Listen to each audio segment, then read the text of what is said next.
Reciba nuestro cordial saludo, profesor Jorge Oliva Cornejo. En este caso vamos a hablar sobre el tema de la administración tributaria y los administrados. Bueno, para poder dilucidar sobre el tema, los integrantes que corresponden a este grupo son Basauri, Villanueva Diego, Saldaña Rojas Kiana, Quiroga Odiaga Juan Carlos, Vilches Ortiz Paolo y quien les habla Fiorella Torres. Le daré paso a mi compañera Kiana, quien iniciará con la exposición. En el título 1 tenemos a los órganos de la administración.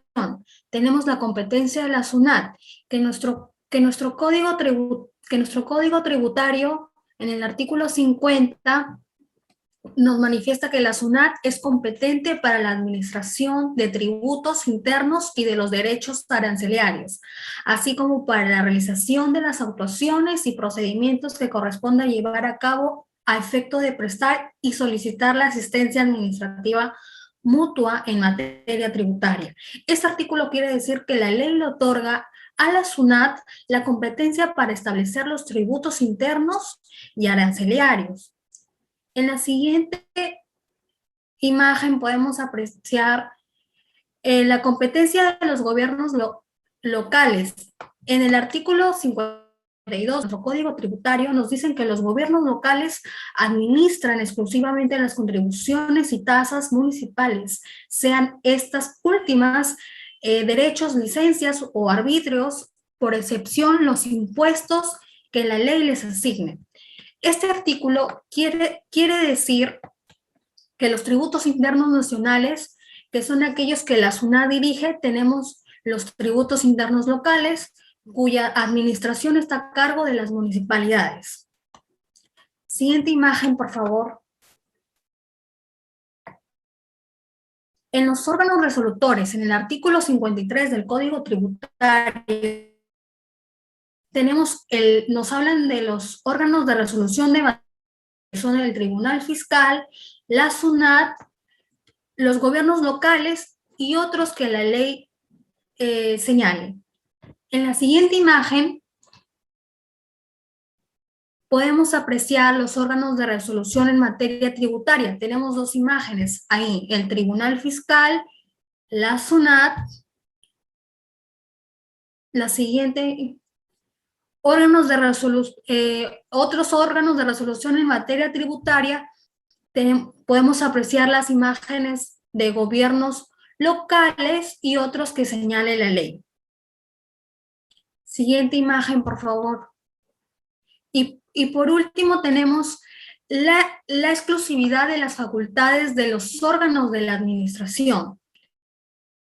En este artículo nos habla, en el artículo 54 nos manifiesta que ninguna autoridad, organismo, institución distinto señalados en los artículos precedentes podrá ejercer las facultades conferidas a los órganos de los administradores de tributos bajo responsabilidad.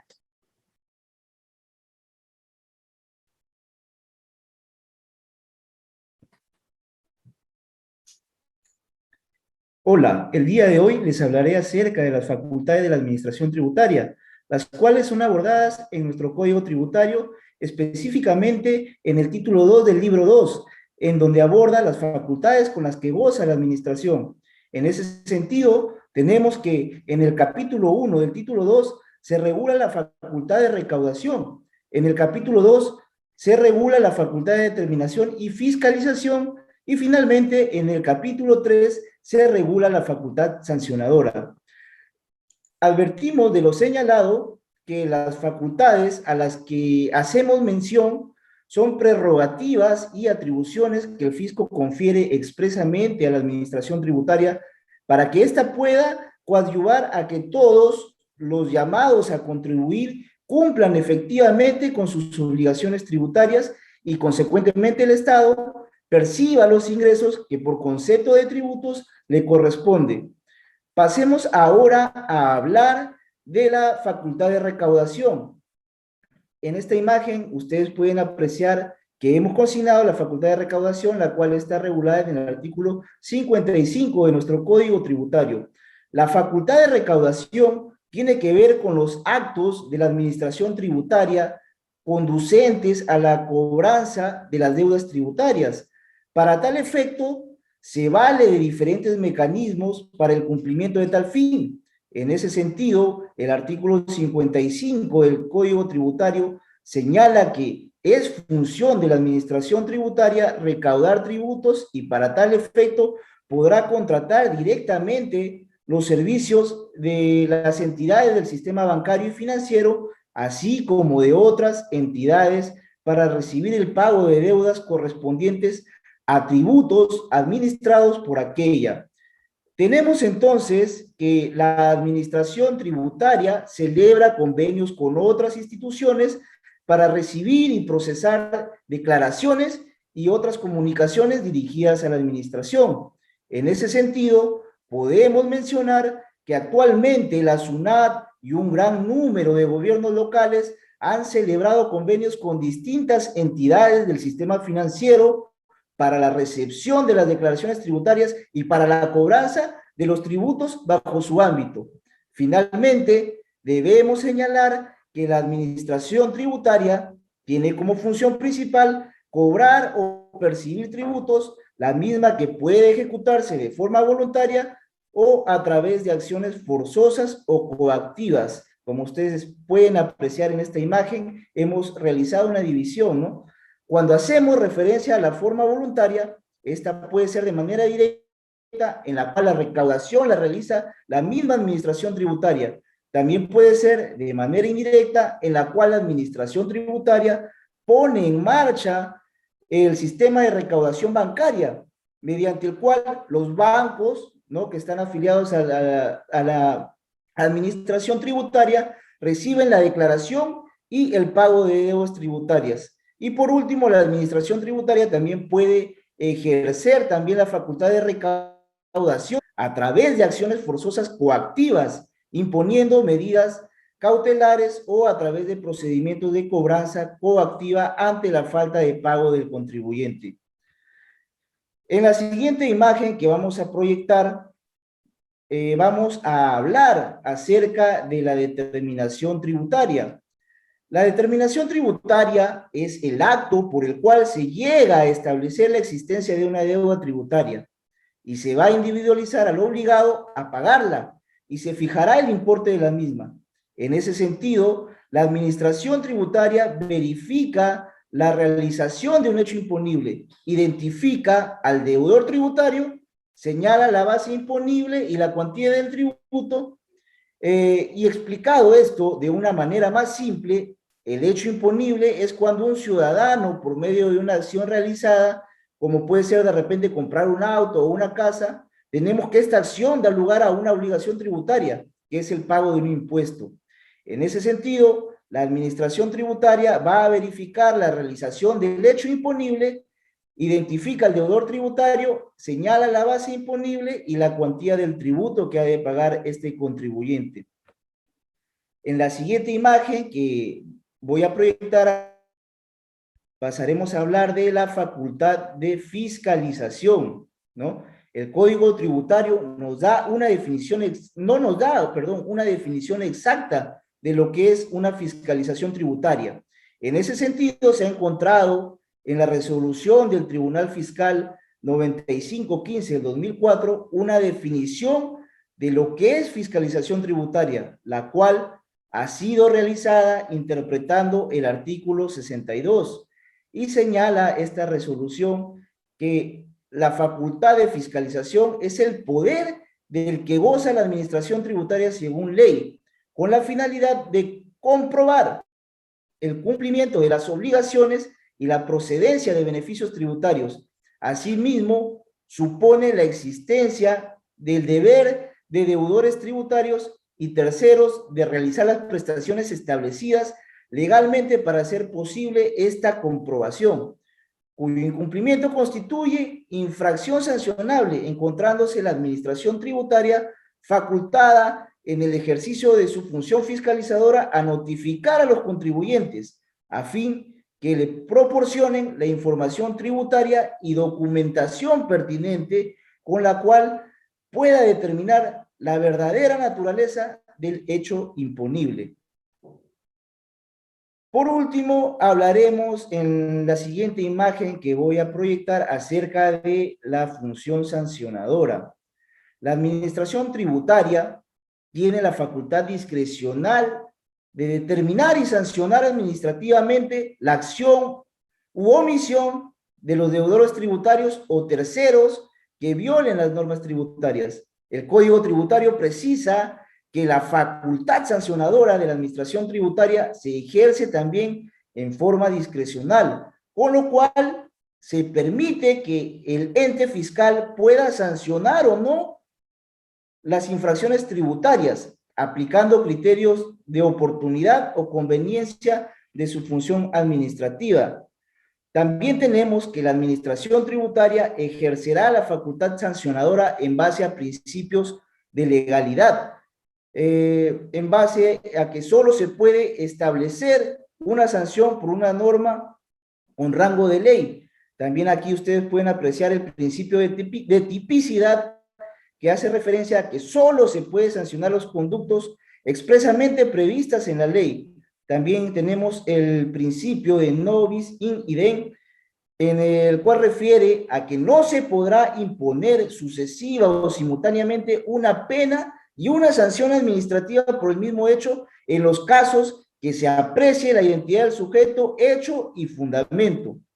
También tenemos el principio de proporcionalidad, que establece que la sanción debe graduarse teniendo en cuenta la gravedad de la infracción y también la no concurrencia de infracciones, que hace referencia a que cuando una misma conducta califique como más de una infracción, se aplicará la sanción prevista para la infracción de mayor gravedad. Eso es todo en cuanto a las facultades de la administración tributaria. Gracias.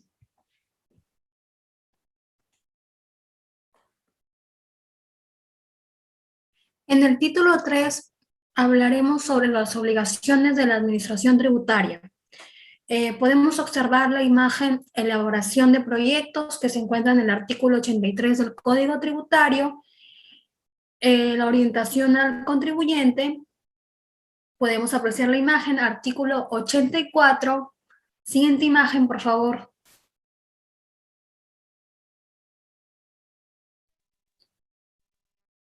Otras de las obligaciones de la administración tributaria es artículo 85, reserva tributaria.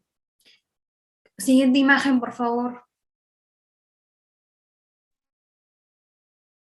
Y por último tenemos en el artículo 86 del Código Tributario prohibiciones de los funcionarios y servidores de la administración tributaria.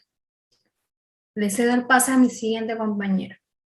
Continuando con la exposición, hablaremos sobre los derechos y obligaciones de los administrados.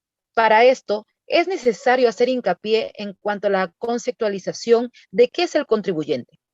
Para Villegas, en el 2016, nos dice que el contribuyente es el destinatario legal que no puede ser sustituido por otro, por lo tanto, él deberá cumplir con el pago de aquel tributo por él mismo. A su vez, por su parte, en Moreno y Velázquez hacen hincapié que establecen que el contribuyente viene a ser el responsable tributario y es considerado un deudor tributario además y que su obligación nace de la creación de la legislación. Ante esto, podemos decir que se conceptúan contribuyentes a las personas físicas y jurídicas que se encuentran obligadas a realizar el pago de tributos y que esta se encuentra establecida mediante nuestra legislación. Asimismo, continuando, podemos definir en la siguiente diapositiva que a quienes podemos llamar personas naturales y quiénes serían las personas jurídicas. En este caso, las personas físicas o naturales son las personas dedicadas al ejercicio de su profesión u oficio de una forma independiente. Por otro lado, tenemos a aquel que establece su propio negocio como único dueño, también a aquel que llega a tener diferentes ingresos, y en personas jurídicas o sociedad tenemos a la empresa individual de responsabilidad limitada, más conocida por sus siglas EIRL, a la sociedad anónima simplificada, conocida por sus siglas SAS, la sociedad de responsabilidad limitada, conocida por las siglas SRL, y entre otras más. En la siguiente imagen podemos ver ya en concreto la obligación de los administrados. Esta se encuentra plasmada dentro del artículo 87 de nuestro Código Tributario Peruano vigente, la cual nos enumera una cohorte de situaciones llamadas obligaciones de los administrados, de los cuales el contribuyente debe acatar y debe respetar. En términos generales, nos señala de forma específica y genérica que las obligaciones que los deudores tributarios deben cumplir, ¿no?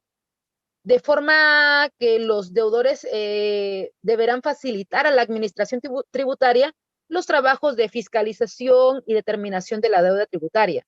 A su vez, nos señala como obligaciones específicas, bueno, las siguientes.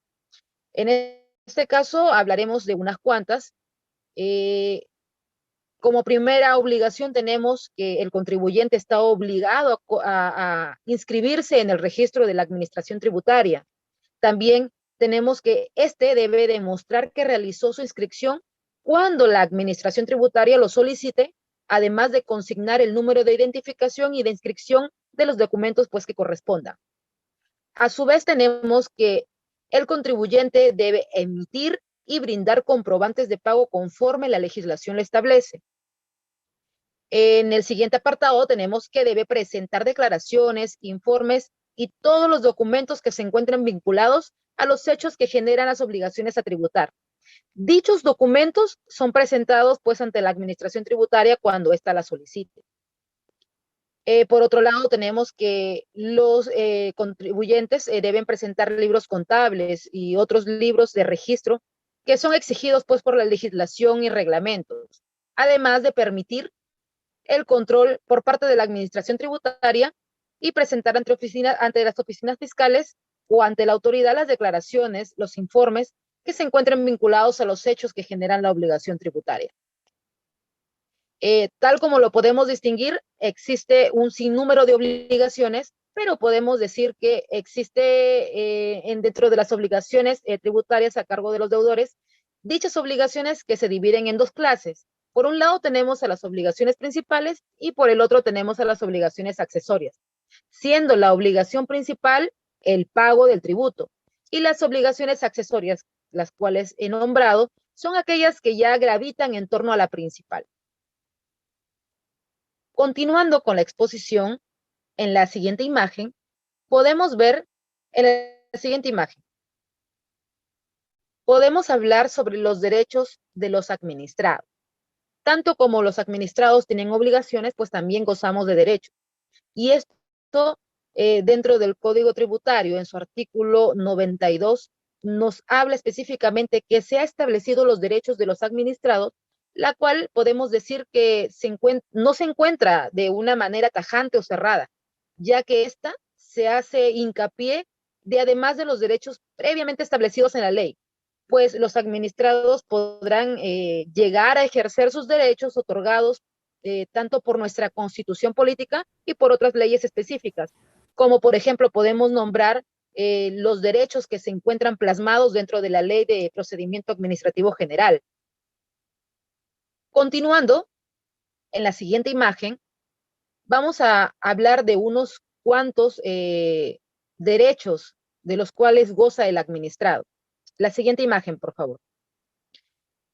Nombrándolos así a grosso modo, tenemos como derecho que el personal al servicio de la administración tributaria debe tratar pues con respeto y consideración a los contribuyentes.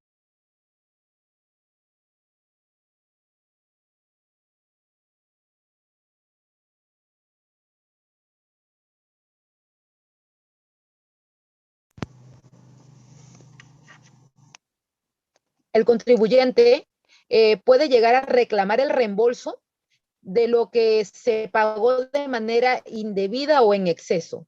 Esto de acuerdo a la normativa vigente, cuando se trata de personas naturales. Incluye a estos sus herederos, a los causahabitantes del deudor tributario, los cuales podrán llegar a solicitar el reembolso, tal como lo establece dentro del artículo 39, pues, de nuestra misma normativa. Por otro lado, tenemos como derecho de los administrados el cambiar o modificar las declaraciones jurídicas, esto conforme al mandato de la materia. Asimismo, tenemos como derecho a interponer reclamos, apelaciones, demandas contencioso-administrativas y cualquier otra forma impugnatoria que se encuentra establecida dentro de nuestra normativa. Asimismo, tenemos el derecho a saber sobre el estado de la tramitación de los procedimientos, en que sea parte, pues, ¿no?, el administrado, tanto como la identidad de la autoridad de la administración tributaria por la cual se encuentra a cargo, ¿no?, el acceso pertinente, pues, de cómo está funcionando lo establecido. Además de requerir la extensión de lo que se llegue a resolver dentro del Tribunal Fiscal. Bueno, para continuar con el tema, le daré pase a mi siguiente compañero.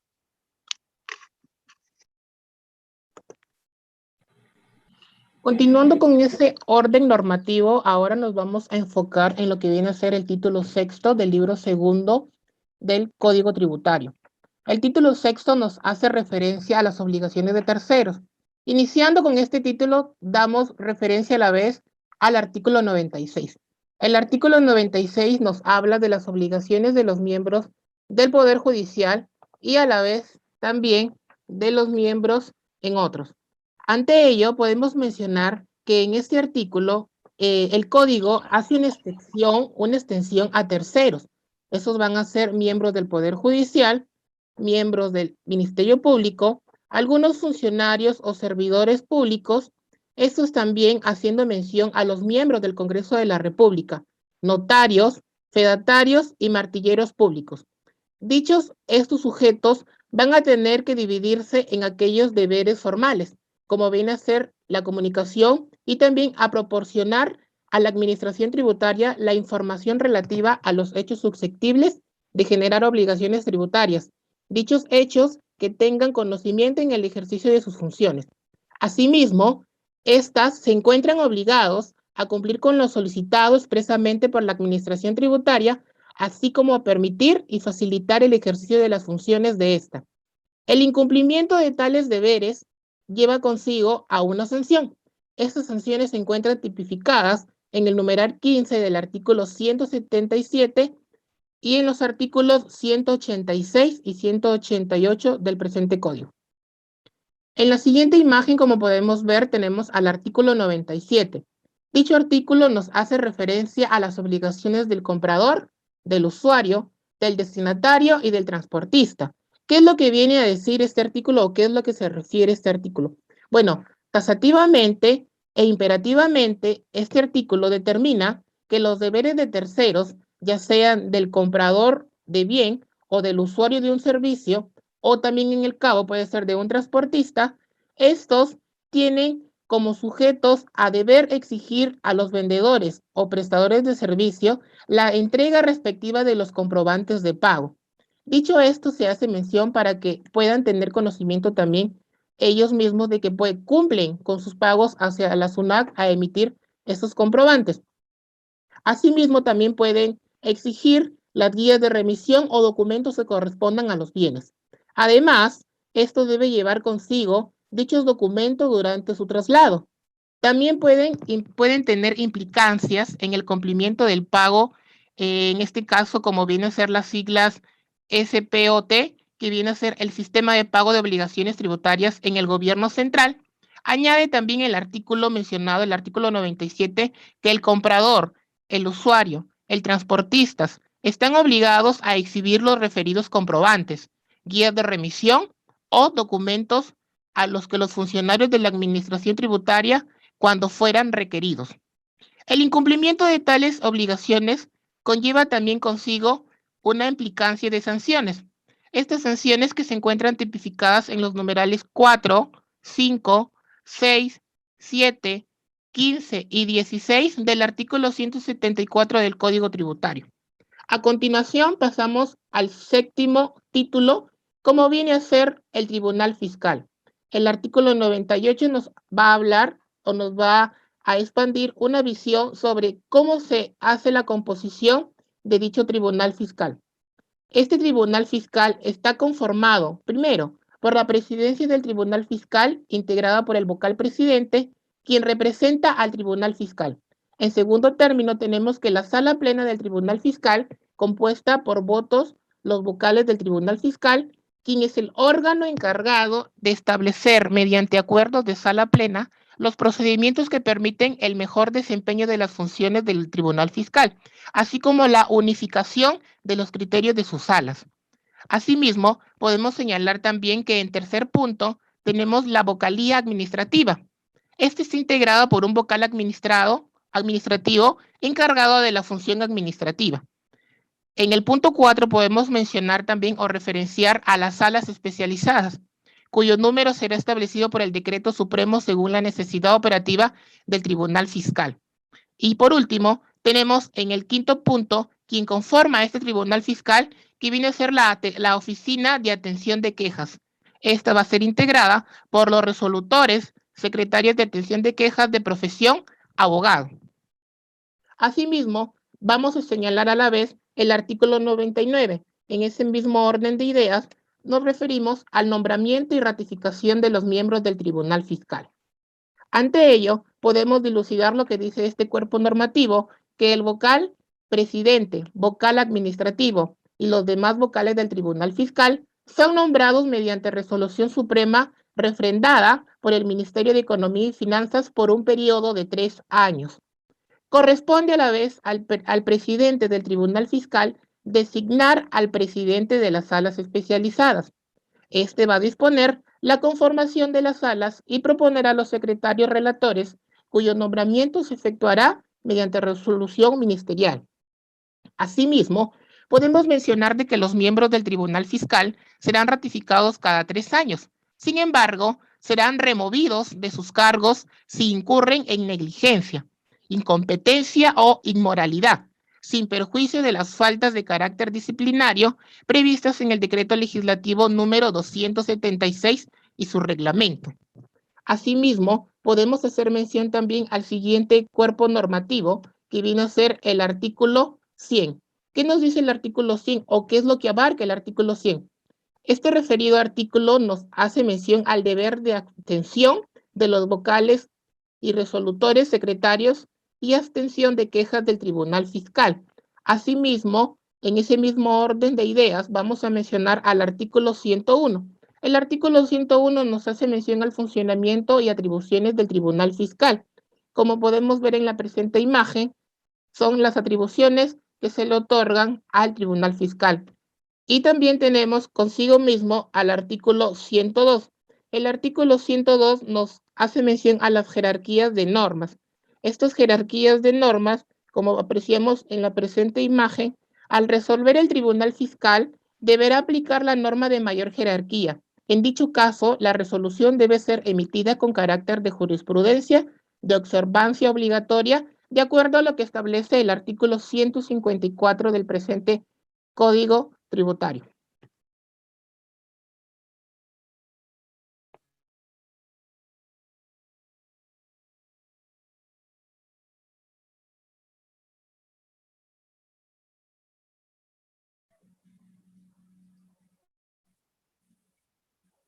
Bien, tenemos a continuación una jurisprudencia del Tribunal Fiscal número 04715-4-2019, expediente número 3839 del 2018.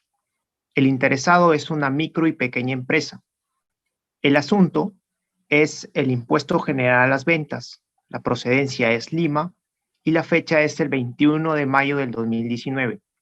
Ahora bien, en este caso tenemos que se interpone en contra de una resolución que emite la SUNAT, la cual declara infundada la reclamación formulada contra una orden de pago girada por el impuesto general a las ventas del año 2017 en septiembre.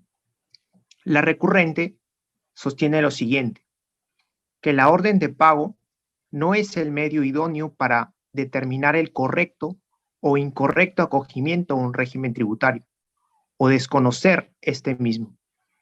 Indica también que la orden de pago impugnada la excluye de la prórroga del pago del IGB, por no cumplir con ciertos requisitos, y se desconoce su acogimiento al IGB justo, declarado en un formulario virtual PDT 621 del periodo septiembre de 2017 en una casilla que tiene por número 391, en aplicación errónea del numeral 1 del artículo 78 del Código Tributario.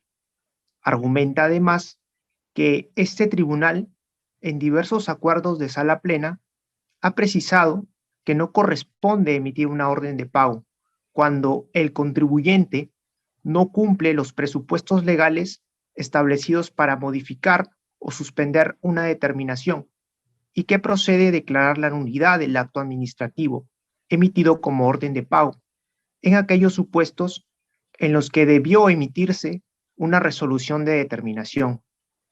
En ese sentido, afirma que la Administración no debe convalidar el acto administrativo contenido en la orden de pago impugnada, al haberse vulnerado en su emisión el debido procedimiento, por lo que solicita que se declare su nulidad al amparo del numeral 2 del artículo 109 del mismo Código, pues correspondía que se emitiera una resolución de determinación.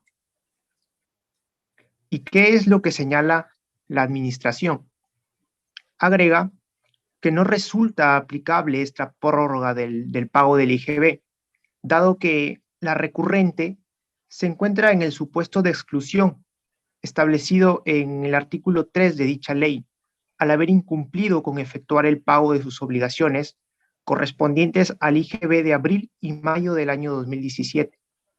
De conformidad con el numeral 1 del artículo 78 del Código Tributario, la orden de pago es el acto en virtud del cual la Administración exige al deudor tributario la cancelación de una deuda sin necesidad de haber emitido previamente una resolución de determinación, lo que procede tratándose de tributos autoliquidados por el deudor tributario.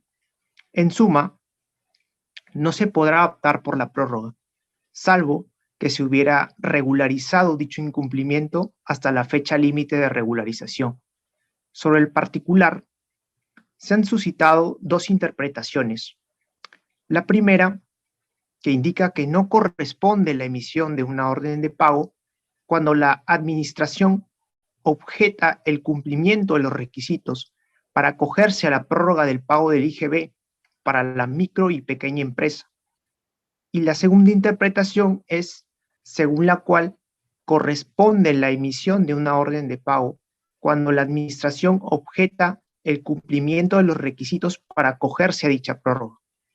Esta última interpretación vemos que ha sido aprobada por mayoría de votos mediante acuerdo en un acta de reunión de sala plena que tiene por número 2019-16 del 13 de mayo del 2019.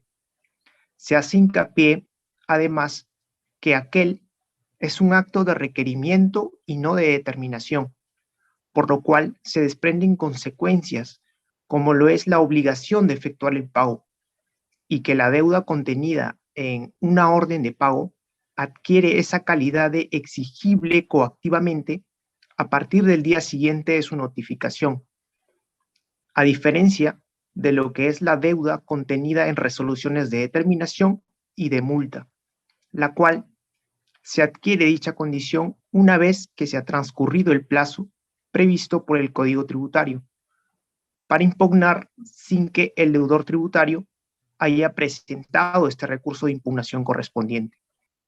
De otro lado, se precisa que el impuesto cuyo plazo de pago original puede ser prorrogado es el que grava las ventas de bienes, puede ser la prestación de servicios y los contratos de construcción.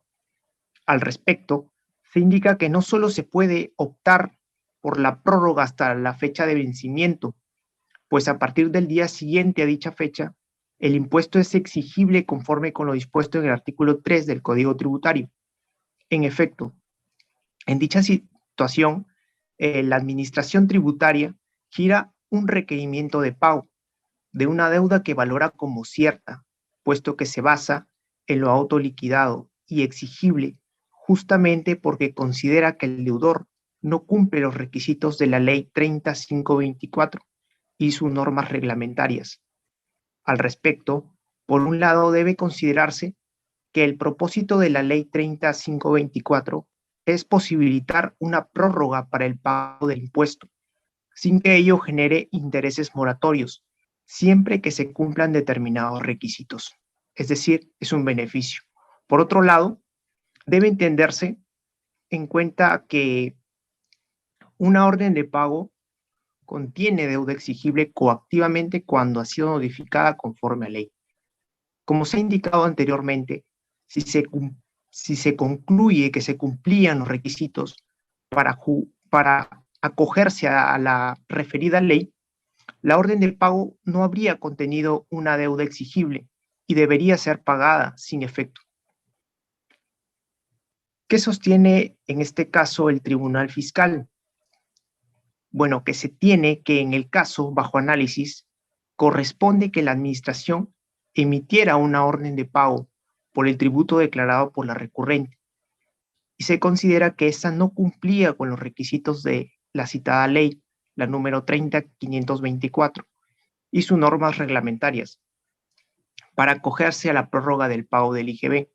En ese sentido, no resultan atendibles los argumentos de la recurrente respecto a cuestionar la orden de pago y la nulidad.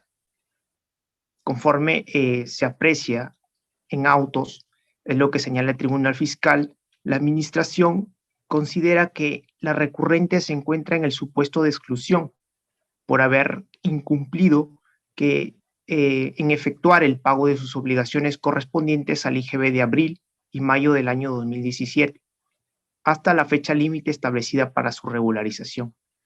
De conformidad con las normas que regulan la prórroga del pago del IGB antes citadas, la fecha límite de regularización para la recurrente correspondía al día 90 contado en sentido inverso desde el día anterior a la fecha de acogimiento, fecha de presentación de la declaración de septiembre del 2017. Esto es el 19 de octubre del 2017. Siendo que de dicho cómputo se establece como fecha límite de regularización el 22 de julio del 2017, que de la verificación de los últimos 12 periodos anteriores a la fecha límite de regularización se aprecia que la deuda declarada correspondiente al IGB de abril y mayo del 2017 no fue cancelada por la recurrente hasta la fecha límite de regularización, según se verifica de Fojas 151, por lo que no se acogió válidamente a la prórroga del pago del IGB. Y siendo que la orden de pago impugnada ha sido emitida conforme a ley, por lo que corresponde que se confirme la resolución apelada.